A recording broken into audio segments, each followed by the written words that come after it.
The small scout ship hummed quietly as it flew through folded space.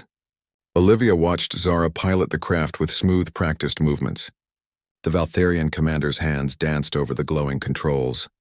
"How does it work?" Olivia asked, pointing to the control panel. "The faster-than-light travel?" Zara smiled. "We don't move through space, we fold it. Think of space as a piece of paper. Instead of traveling across the paper, we fold it so two distant points touch. Like a wormhole, similar but more controlled. We create a temporary bridge between 2 points." Olivia had so many questions about the technology, but other matters were more pressing. "Tell me more about stellar harmony," she said. "How can they help Earth?" Zara leaned back in her seat. The ship was on automatic pilot now. Stellar harmony began 300 years ago. A Valtharian scientist named Mira discovered that our core harvesting technology was flawed. It didn't just take resources. It damaged the fabric of space-time. "That sounds bad," Olivia said. "It is. Each planet we harvest makes a small tear in reality. These tears are starting to connect. If we continue, they could create a catastrophe that would threaten the entire galaxy." "Does the High Council know this?" "They know, but they don't care," Zara said bitterly. "They believe our survival matters more than anything else." "That's insane," Olivia said. "They'd risk destroying everything just to keep taking resources." "The council members are old, even by our standards. Some are over 2,000 years old. They fear change more than destruction." A light flashed on the control panel. Zara checked it and frowned. "We're being followed," she said. "A Valtharian warship. Probably Kelv. Can they catch us?" "Eventually. This scout ship is fast but not designed for long chases. We need to lose them." Zara changed course. The ship swerved sharply, making Olivia grab her seat. "There's an asteroid field ahead," Zara explained. "We can hide there until the jump cycle recharges." The ship slowed as they approached a dense field of rocks. Some were as small as cars, others as large as mountains. They tumbled slowly through space, occasionally hitting each other with silent explosions. "Is this safe?" Olivia asked nervously. "Not really," Zara admitted. "But neither is letting Kelv catch us." She guided the ship into the field. The asteroids loomed large in the viewport. Zara weaved between them with incredible skill. "You're good at this," Olivia said, impressed despite her fear. "I've had centuries of practice," Zara replied. "Flying helps me think." They moved deeper into the asteroid field. The rocks were closer here, leaving narrow paths between them. "I think we've lost them," Zara said after a while. "We can wait here until..." A sudden flash of light cut her off. A laser blast hit a nearby asteroid, breaking it into pieces. "Or maybe not," Zara muttered, turning the ship sharply to avoid the debris. Through the back viewport, Olivia saw a larger ship enter the asteroid field. It was sleek and black, with weapons pointing from its hull. "Kelv's personal ship," Zara said. "He's more determined than I thought." She increased speed, darting between asteroids at a pace that made Olivia's stomach turn. The larger ship followed, firing its weapons. Each shot missed them but destroyed asteroids in their path, creating more obstacles. "He's hurting us," Zara said grimly, "trying to force us toward the edge of the field where he has a clear shot. Can we jump to lightspeed?" "Not yet. The drive needs 10 more minutes to recharge." An alarm sounded. A holographic display showed a massive asteroid ahead. "Hold on," Zara said. "This is going to be close." She aimed the ship directly at the huge rock. Olivia held her breath. At the last second, Zara pulled up, skimming the surface of the asteroid. Kelv's ship tried to follow but was too large. It crashed into the asteroid's edge, spinning wildly. "That will slow him down," Zara said with satisfaction. "Now we just need to hide until the drive recharges." She guided the ship into a crater on a large asteroid. They settled down in darkness. 5 minutes, she said, checking the controls. In the quiet moment, Olivia studied Zara's face. The alien woman looked tired. "You're risking everything for this," Olivia said. "Your position, your life, why?" Zara was silent for a moment. "I told you about the mental connection between us. What I didn't explain is that it's already started." "What do you mean?" "When we first met, our minds touched briefly. I felt something I've never felt before." "What did you feel?" Olivia asked softly. "Hope, compassion, things Valtharians rarely experience. Our long lives have made us cold. We see other species as brief flames here and gone in what feels like moments to us." Zara's eyes changed to a deep blue. "But when our minds touched, I felt the intensity of human emotions. You feel everything so deeply because your lives are short. Each moment matters to you in a way we've forgotten. And that's why you want to save Earth? Yes, my people need what yours has. The ability to care deeply, to feel connected to the universe. Without it, we're just surviving, not living. The control panel beeped. The drive was ready. Time to go, Zara said, powering up the ship. They lifted off from the asteroid and shot out of the field. Before Kelv's damaged ship could pursue, Zara activated the jump drive. The stars stretched once more and they vanished into folded space. Hours later, they approached the Proxima Centauri system. A small moon orbited the outer planet. It looked barren and rocky. That's our destination, Zara said. The base is hidden underground. As they got closer, Olivia saw no signs of life or buildings on the surface. How do we find it? They'll find us, Zara replied. Sure enough, a signal came through the communication system. After Zara responded with a code phrase, a section of the moon's surface slid open, revealing a landing bay. Zara guided the ship down, landing softly on a smooth platform. The opening above closed, hiding them from space. Welcome to Sanctuary Moon, Zara said. The heart of stellar harmony. They exited the ship. The air in the bay smelled clean but different from Earth air. It had a slight sweetness to it. A group of beings approached. Most were Valtharians with the typical blue skin and silver hair. But Olivia was surprised to see other species too. Creatures with scaled skin, others with 4 arms, some that floated rather than walked. An older Valtharian female stepped forward. Her skin was a pale blue, almost white, and her hair was completely white. She moved with a grace that suggested great age. Commander Zara, she said, you've taken a great risk coming here with a human. Elder Mira, Zara bowed slightly. This is Dr. Olivia Martinez of Earth. She's the one I sensed the connection with. Mira studied Olivia with eyes that seemed to see through her. The resonance is strong between you. I can sense it even without touching your minds. Resonance? Olivia asked. The mental harmony between compatible beings, Mira explained. It's rare and precious. The Council fears it because it cannot be controlled. She gestured for them to follow. Come, the others are waiting. They walked through carved tunnels lit by glowing stones. Olivia saw chambers filled with strange plants, laboratories with equipment she couldn't understand, and living areas where different species worked together. This place is amazing, she said. It was built over centuries, Mira said, a hidden refuge for those who believe in harmony rather than conquest. They entered a large round chamber. A circle of seats surrounded a central platform. Various beings sat in the seats, representatives of different species. The Harmony Council, Zara whispered to Olivia. Leaders of species affected by Valtharian expansion. Mira led them to the center platform. Friends, she announced. Commander Zara has brought us a human from Earth, the next world targeted by the High Council. Murmurs filled the chamber. Not all sounded friendly. Another victim, said a scaled being. What good does it do to add more voices to our chorus of the doomed? This is different, Mira said. Zara and this human share a resonance. It could be the key we've been searching for.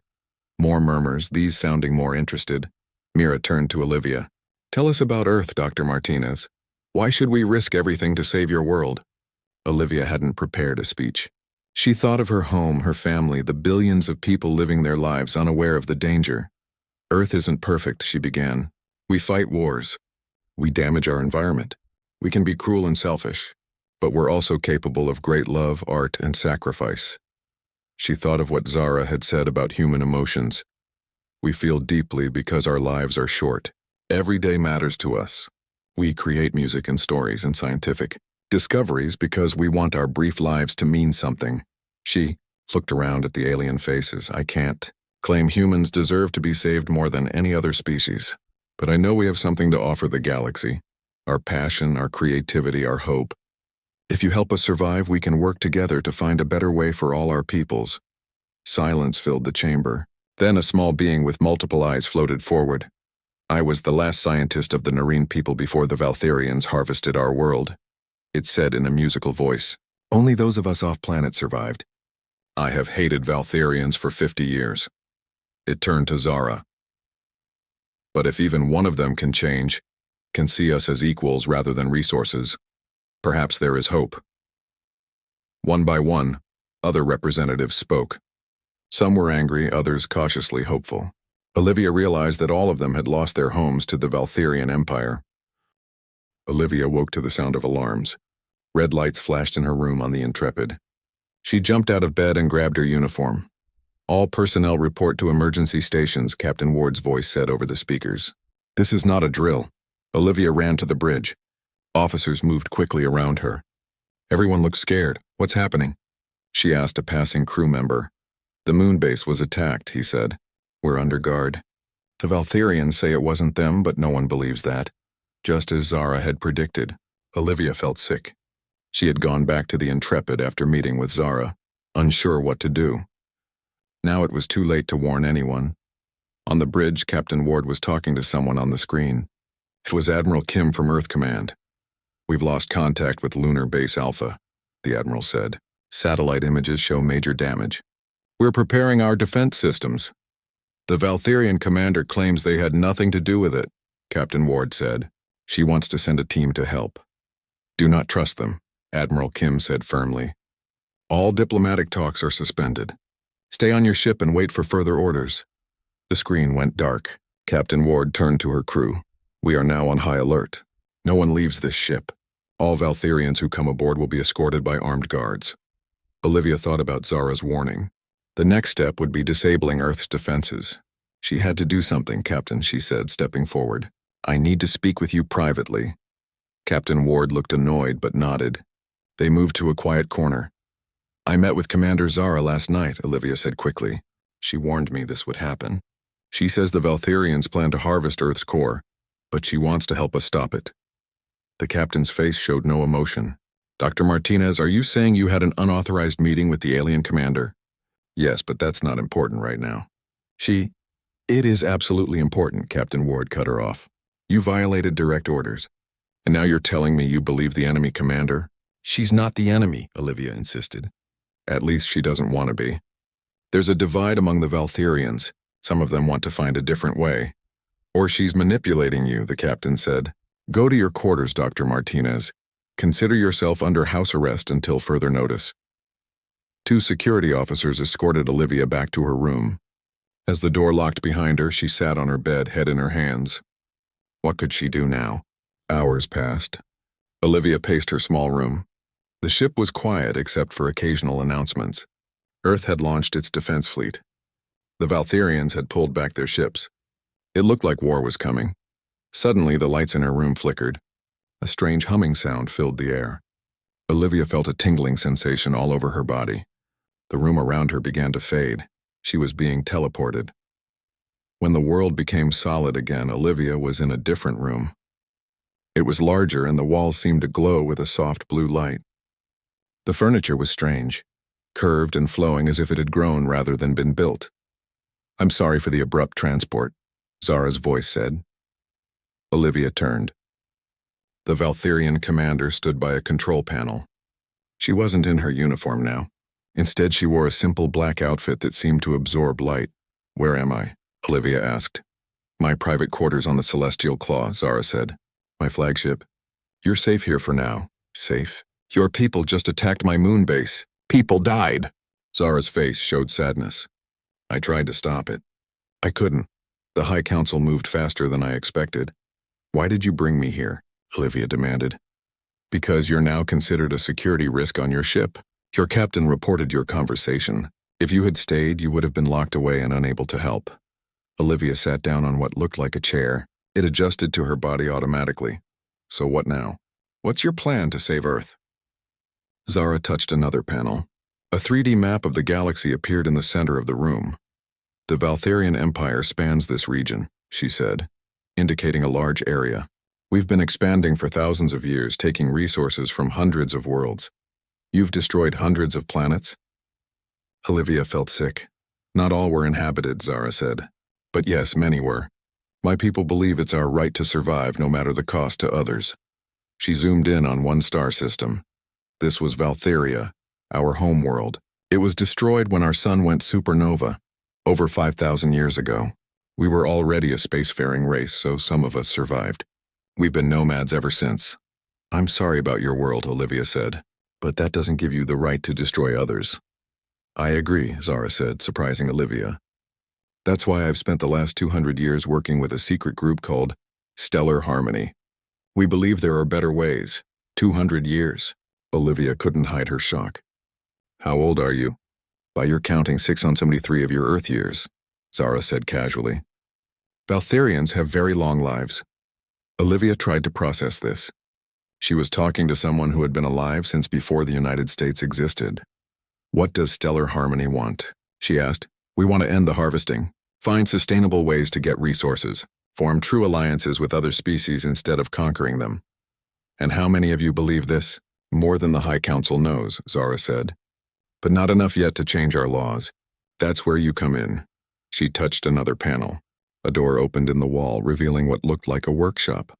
Inside were pieces of technology unlike anything Olivia had ever seen. This is Valtharian technology, Zara explained. Ships that can fold space. Weapons that control gravity. Armor made from living metal that responds to thought. Olivia walked among the items, amazed. This is centuries beyond what humans have. Yes. And the High Council believes this gives us the right to take what we want. But there's something they fear, something they don't understand about humans. What's that? Zara stepped closer. Valtharians can form mental connections with compatible species. It's rare, but when it happens, both beings gain insights they couldn't have alone. Like a mind meld? Olivia asked, thinking of old sci-fi shows. Something like that. During our first meeting, I sensed that you and I might be compatible for such a connection. Is that why your eyes change color when you look at me? Zara nodded. It's a physical sign of mental resonance. It's very rare and considered dangerous by my people. Dangerous how? The Valtharian High Council believes in keeping our species pure. Connections with other species are forbidden. But Stellar Harmony believes these connections could be the key to a better future. A device on Zara's wrist beeped. She checked it and frowned. We need to move. Sub-Commander Kelv is searching the ship. He suspects I'm helping you. Where can we go? Olivia asked. I have a small scout ship ready. We need to reach the Stellar Harmony base. From there, we can contact the High Council and present an alternative to war. And if they don't listen? Zara's eyes turned a deep red. Then we'll need to use the connection between us to show them another way. But that's a last resort. The process is intense. A loud bang shook the room. An alarm started to sound. They've found us, Zara said. Follow me. She pressed her hand to a hidden panel. A section of wall slid open, revealing a narrow passage. This leads to the launch bay, she said. Stay close. As they hurried through the passage, Olivia realized how much she was trusting this alien she barely knew. Zara could be leading her into a trap. But something told her that wasn't the case. There was a sincerity in Zara's changing eyes that Olivia believed. They reached a small round door. Zara pressed her hand to it and it spiraled open. Get in, she said, quickly. Inside was a small ship just big enough for 2 people. The controls glowed with blue light. Zara slid into the pilot's seat. Olivia sat beside her.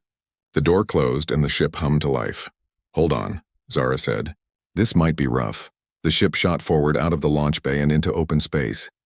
Through the viewport, Olivia could see Earth in the distance. Around it, tiny dots of light showed where the human defense fleet was gathering. Will your people fire on us? She asked. Not while I'm on board, Zara said. They want me alive. I know too many secrets. She typed something on the glowing controls. The stars outside began to stretch. Where are we going? Olivia asked. To a hidden moon in the Proxima Centauri system. The Stellar Harmony base is there. It's our only hope now. The ship jumped forward and the stars became streaks of light. Olivia felt a strange pressure, then nothing.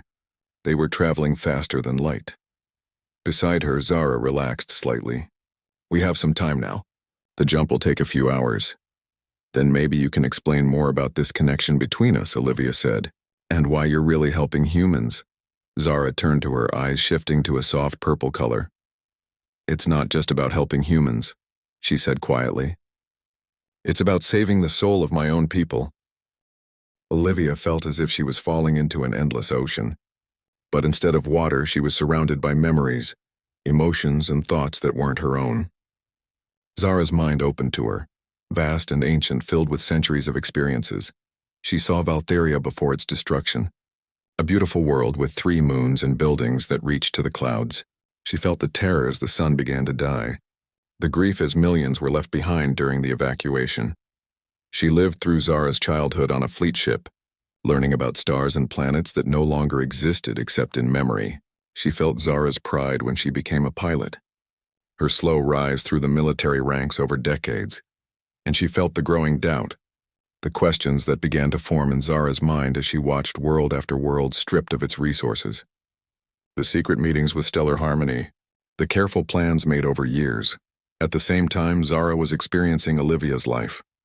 The joy of discovery when Olivia first looked through a telescope as a child, the struggles through school and university, the wonder of scientific breakthroughs, the small daily pleasures of human life, music, food, friendship, love. They were two beings becoming one, their minds merging like rivers joining to form something new and powerful. Outside their joined consciousness, the bonding chamber hummed with energy. The stone circle glowed brighter and brighter. Waves of purple light pulsed outward from their joined hands. The light passed through the walls, through the moon, and into space. It reached the Valtherian warships that circled above. Inside those ships, Valtherian soldiers and officers suddenly staggered, overwhelmed by the resonance. For the first time, they felt what it was like to be human. They experienced the intensity of emotions, the preciousness of a short life, the deep connections humans formed with each other, and they understood the horror of what they had been doing, ending billions of such lives across the galaxy, all in the name of survival.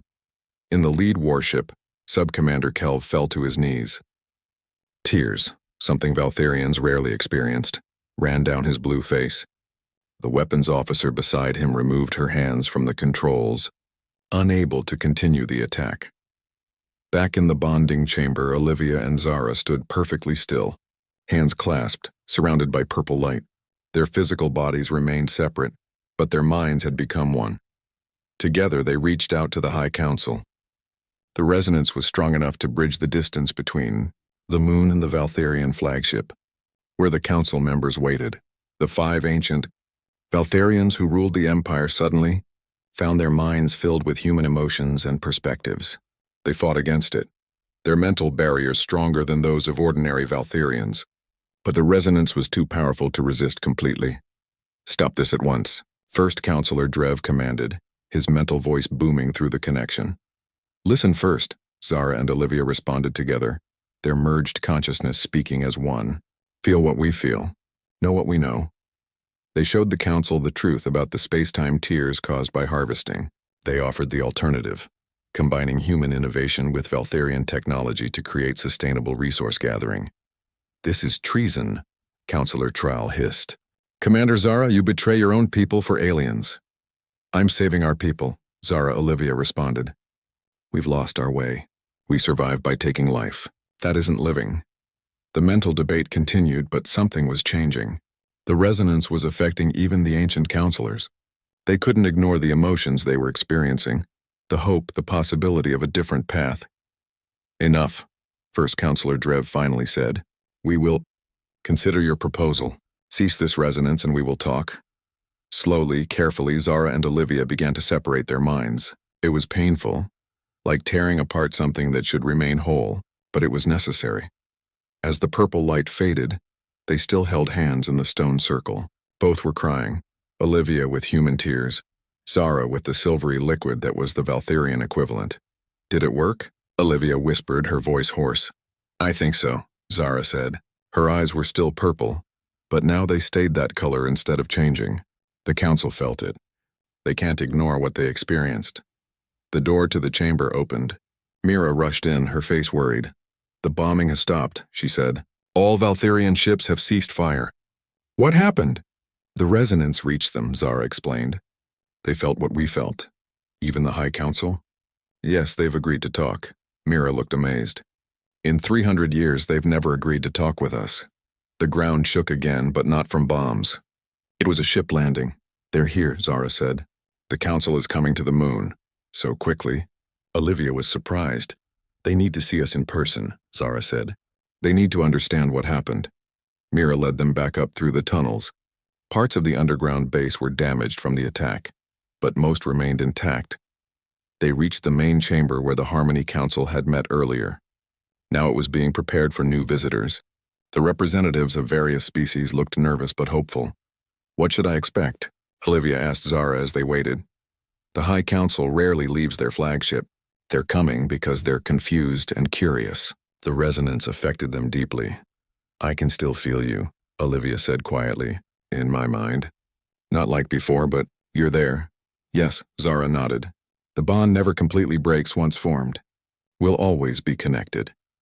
Before Olivia could ask more questions, the chamber doors opened. 5 tall Valtherians entered. They were clearly ancient. Their blue skin faded almost to white, their silver hair thinning. They wore elaborate robes with symbols of authority. Behind them came Sub-Commander Kelv and several other Valtherian officers. Kelv looked different somehow, less rigid, his face softer. First Counselor Drev stepped forward. He was the oldest, his face deeply lined. He looked at Zara and Olivia with eyes that had seen thousands of years of history. Commander Zara Vex, he said in a voice that carried authority despite its age. You have committed acts of treason against the Valtherian Empire. You have shared forbidden knowledge with lesser species. You have formed a bond with a human. He paused, his ancient eyes moving to Olivia. And yet what we experienced through the resonance cannot be ignored. For the first time in centuries, the Council is uncertain. Murmurs spread through the chamber. The High Council uncertain? It was unprecedented. Speak, human, Counselor Trall said. She was the only female on the council, her white hair still thick despite her age. Explain what you did to us, Olivia stepped forward. She could feel Zara's presence in her mind, giving her courage. We showed you the truth, she said simply. What it means to be human. What it means to value life, all life, not just your own. And we showed you the damage the harvesting causes, Zara added. The tears in space-time that threaten us all. Mira stepped forward with a data device. My research counselors. 300 years of data, showing the increasing instability of space-time in harvested systems. First Counselor Drev took the device reluctantly. We are aware of the theory. It was deemed acceptable risk. But is it necessary risk? Olivia asked. If there are alternatives? What alternatives? Counselor Venn demanded. He was younger than the others, perhaps only 1,000 years old. We need the core elements to power our ships, extend our lives. Earth scientists have been working on sustainable energy sources, Olivia explained. Ways to collect resources without destroying the source. Combined with your technology, we could develop methods to gather what you need without harvesting cores. You would share your science with us? Counselor Zell asked, sounding surprised. After we threatened your world? Yes, Olivia said firmly. Because survival shouldn't come at the cost of genocide. There has to be a better way, and we can find it together. The council members looked at each other, communicating silently in the way Valtherians could. Finally, First Counselor Drev spoke. We will require proof that these alternatives can work. We can provide it, Zara said. A joint team of human scientists and Valtherian engineers. Give us 1 year to demonstrate the viability. And Earth? Olivia asked. Will you suspend the harvesting plan? Again, the silent communication among the council. Then Drev nodded slowly. Earth will be temporarily removed from the harvest list. For 1 year. If your alternatives prove viable, we will consider a more permanent arrangement. It wasn't a complete victory, but it was a start. Olivia felt relief wash over her. Earth was safe, at least for now. There is another matter, Counselor Trall said, looking at Zara and Olivia. The bond between you. It is forbidden by our oldest laws. Laws can change, Zara said calmly. The resonance showed you its value. Perhaps, Trell conceded. But until our laws are reviewed, you remain outside of them. You cannot return to your position in the fleet, Commander. Zara nodded. She had expected this. I understand. What will happen to her? Olivia asked, worried. She will be allowed to work with your scientists on the alternative methods, Drev said. But she is exiled from Valtherian society until the Council determines otherwise. Kelv stepped forward suddenly. Counselors, I request permission to speak. Drev looked surprised but nodded. 1 year later, Olivia stood at the window of the New Mexico Research Facility.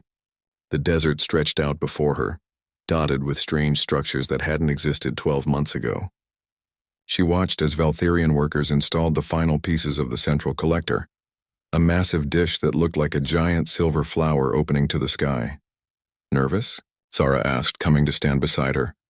A little, Olivia admitted. The High Council arrives tomorrow.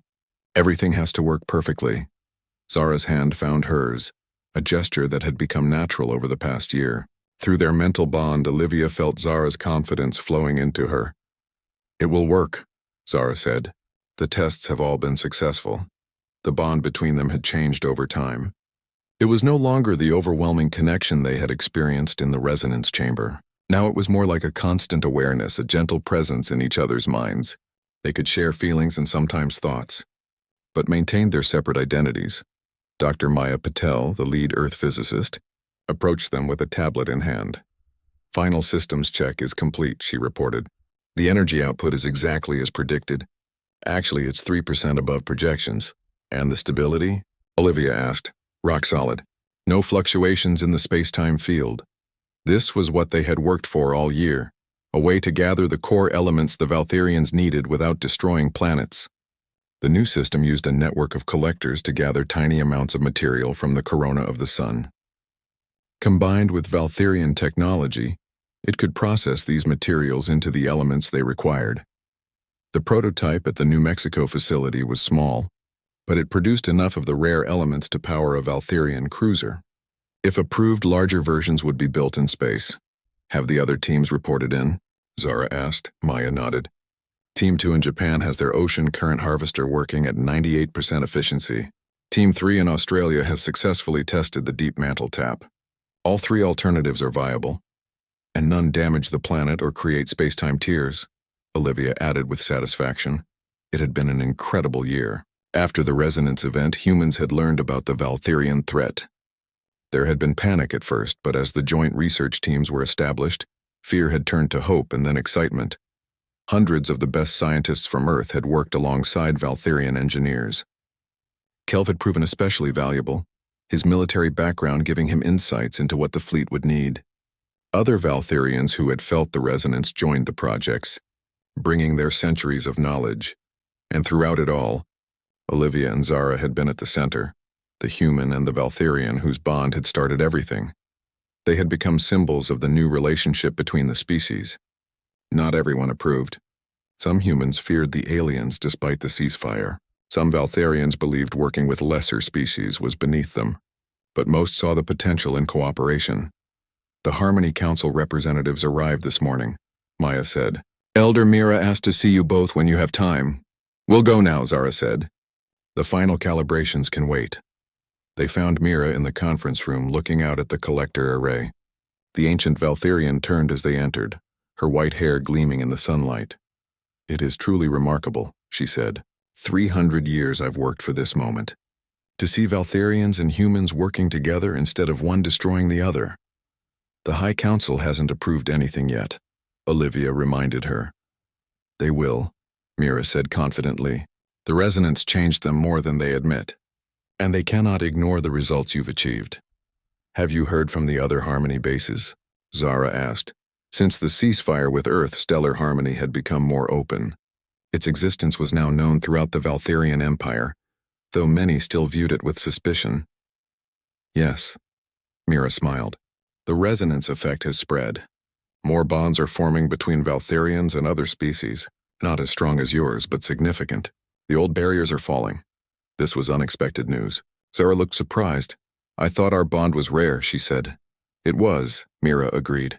"But you showed it was possible. Sometimes that's all people need, to know something can be done." A young human assistant entered the room. "Excuse me. Dr. Martinez, there's a call for you from the White House." "Thank you." "Ben, I'll take it in my office," Olivia said. As she left, Mira turned to Zara. "How is the bond after a year? Any difficulties?" "Some," Zara admitted. "Our minds process time differently. I've lived for centuries while Olivia has barely begun her life. Sometimes that creates tension, and yet you complement each other," Mira observed. "Your experience, her fresh perspective." "Yes," Zara said softly. "I've learned more in this 1 year than in the previous 100. Mira studied her. "Your eyes remain purple. They no longer change color. A side effect of the bond." Zara touched her face self-consciously. "The scientists think it's permanent." "A visible sign of how you've changed," Mira said. "Just as the Empire is changing," Olivia returned, looking excited. That was the president. "The United Nations has unanimously approved the partnership treaty. Earth is officially ready to sign the accord with the Valtherian Empire." "Good timing," Zara said. "Let's hope the High Council is equally willing." The next morning dawned clear and bright. The research facility was prepared for the High Council's visit. Security teams from both human and Valtherian forces stood at attention as a sleek ship descended from the sky. The 5 council members emerged, looking uncomfortable in the bright sunlight.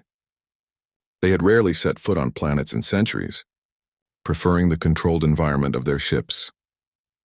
First Counselor Drev approached Olivia and Zara, his ancient face unreadable. Dr. Martinez, former Commander Vex, we have reviewed your reports. Now we wish to see these alternatives in operation. Of course, Counselor, Olivia said, if you'll follow me. She led the group to the control center. Through large windows, they could see the collector array. Engineers and scientists stood ready at their stations. The system works by creating a targeted fold in space, Olivia explained. It allows us to gather material directly from the sun's corona, without sending physical collectors. The elements are then processed using a modified version of Valtherian separation technology, Zara continued. The result is identical to what core harvesting produces, but without the damage to the planet or space-time. Show us, Counselor Trowell said. Olivia nodded to the lead engineer. Activate the primary sequence. The collector array began to move. The silver petals adjusted their position, focusing on the sun. A soft hum filled the air as the generators powered up. On the main screen, readings appeared showing the energy levels. A beam of light, invisible to the naked eye but visible on the monitors, connected the array to the sun. First phase complete, the engineer reported. Beginning collection. A small container in the center of the facility began to glow. Inside, tiny particles of matter appeared, transported across millions of miles through the spacefold. Processing phase initiated, Zara announced. The Valtherian technology took over, separating and refining the solar material. Minutes passed as everyone watched the screens intently. Finally, a green light appeared on the control panel. Process complete, the engineer said. Full success. One of the technicians removed a small cylinder from the machine and brought it to the council members. Inside was a glowing blue substance, the rare element that powered Valtherian ships and extended their lives. Counselor Venn took the cylinder, examining it carefully. The quality? Superior to what core harvesting produces, Kelv said, stepping forward. I've tested it myself in ship engines. It burns cleaner and lasts 22% longer. And the space-time effects? Drev asked. None, Mira said. We've been monitoring carefully. No tears, no distortions. The council members conferred quietly among themselves. Finally, Drev turned to address the gathered humans and Valtherians. We have seen enough. The alternatives appear viable, as promised. The High Council will recommend a full partnership with Earth to develop these technologies further. Cheers erupted from the human staff. The Valtherians were more restrained, but Olivia could see relief on their faces. Furthermore, Drev continued, we will begin phasing out core harvesting throughout the Empire. It will take time, decades perhaps, but the transition will begin immediately. This announcement brought gasps of surprise, even from Mira. No one had expected such a quick and total acceptance. What about other worlds targeted for harvesting? Zara asked boldly. They will be reassessed, Trowell said. Those with sentient life will be contacted for possible partnerships, like Earth. Those without may still be harvested until the alternatives are fully implemented. It wasn't perfect, but it was an enormous change from the Empire's previous policy. There is one more matter, Drev said, looking at Zara. Your status as an exile. Zara straightened, ready to accept whatever judgment came. The Council has determined that your actions, while against our laws at the time, have ultimately benefited the Empire. Your exile is ended. You may return to Valtherian society if you wish. Through their bond, Olivia felt Zara's surprise and conflicting emotions. Return to her people after a year away. Leave Earth? Leave Olivia? Thank you, Counselor, Zara said carefully. I will consider your offer. Olivia Martinez looked out the window of the starship Intrepid. Earth was now just a small blue dot in the distance. She had never thought she would go to space. But as one of Earth's best scientists who studied the stars, she was chosen for this important mission. Dr. Martinez, please report to the briefing room, said a voice over the speaker. Olivia straightened her uniform and took a deep breath. Today was the day they would meet the aliens. The Valtherians had contacted Earth 6 months ago. They said they came in peace and wanted to talk, but not everyone believed them. In the briefing room, Captain Lily Ward was waiting with the rest of the team. As you all know, we will dock with the Valtharian command ship in 1 hour, Captain Ward said. This is the most important first contact in human history. Remember your training. Be respectful, but be careful. We still don't know what they really want, Olivia nodded. Her job was to learn about Valtharian science. Maybe they could share knowledge that would help Earth. One more thing, the captain added. The Valtharians look almost human, but they have blue skin and silver hair. Try not to stare. An hour later, Olivia stood with the Earth team as the airlock opened. Her heart beat fast. 5 tall figures waited on the other side. The Valtharians were beautiful. Their blue skin seemed to glow from within. Their silver hair floated around their heads as if they were underwater. They all wore black uniforms with strange symbols, but one Valtharian stood out. Instead of blue skin, hers was a deep purple. Her eyes were not one color but seemed to change like a rainbow. She stepped forward. I am Commander Zara Vex of the Valtharian Empire. Welcome to the Celestial Claw. Her voice was smooth and clear. She spoke perfect English, but with a musical sound that no human could make. Captain Ward stepped forward. Thank you, Commander. I am Captain Lily Ward of Earth. We are honored to meet you. The formal greetings continued. Each human team member was introduced to their Valtharian counterpart. Olivia was paired with a science officer named Trev, but she couldn't help looking at Commander Zara Vex. There was something different about her. The Valtharians led them to a large room with windows that showed the stars. Food and drinks were served. It was a party to welcome the humans. Olivia tried to talk with Trev about science, but he gave short answers. He didn't seem interested in sharing knowledge. Is something wrong? Olivia asked. Not at all, Trev said with a smile that didn't reach his eyes. We will have time for science later. Olivia felt confused. Why bring scientists if they didn't want to talk about science? She walked to the window to look at the stars. The Valtharian fleet was huge. She counted at least 20 ships bigger than anything humans had ever built. Beautiful, isn't it? Olivia turned. Commander Zara Vex was standing next to her. Up close, her skin was even more unusual. Tiny lights seemed to move under it like stars. Yes, it is, Olivia said, trying to stay calm. Your fleet is impressive. I meant the view of the galaxy, Zara said. From here you can see the arm of the Milky Way that contains your solar system. Olivia looked where Zara pointed. She had never seen the galaxy like this before. You're Dr. Olivia Martinez, Zara said, the astrophysicist. Yes, Olivia said, surprised. How did you know?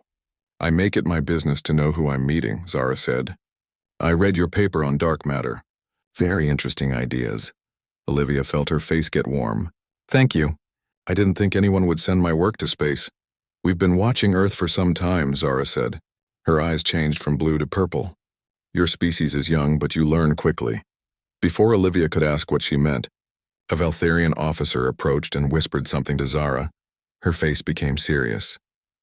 Please excuse me, she said to Olivia. Duty calls. But as she turned to leave, she leaned close to Olivia's ear. Meet me on Observation Deck 7 at midnight. There's something you need to know, something that could save your world. Then she was gone, moving through the crowd with grace. Olivia stood frozen. What did that mean? Save her world from what? For the rest of the party, she couldn't focus. She smiled and talked, but her mind kept going back to Zara's words. Should she tell Captain Ward? But what if it was a trap? Later, back on the Intrepid, Olivia checked the time. 11:30 p.m. She had to decide. This is crazy, she whispered to herself. But she had to know what Zara meant. Getting to the observation deck was easy. The Valtharians had given the humans permission to move around certain parts of their ship. Observation Deck 7 was on the list of allowed places. The deck was empty when Olivia arrived. One wall was a huge window showing the stars. Earth was visible in the distance, a tiny blue marble. You came. I wasn't sure you would, Olivia turned. Zara stepped out from the shadows. She had changed from her uniform into simpler clothes, but she still looked powerful. You said something about saving my world, Olivia said. What did you mean? Zara looked sad. What I'm about to tell you is treason. If my people find out I will be executed, then why tell me? Because I've spent decades studying humans. I've watched your movies, read your books, listened to your music. Your species has something mine has lost. What's that? Olivia asked. Hope, Zara said simply. We only look forward to what we can take.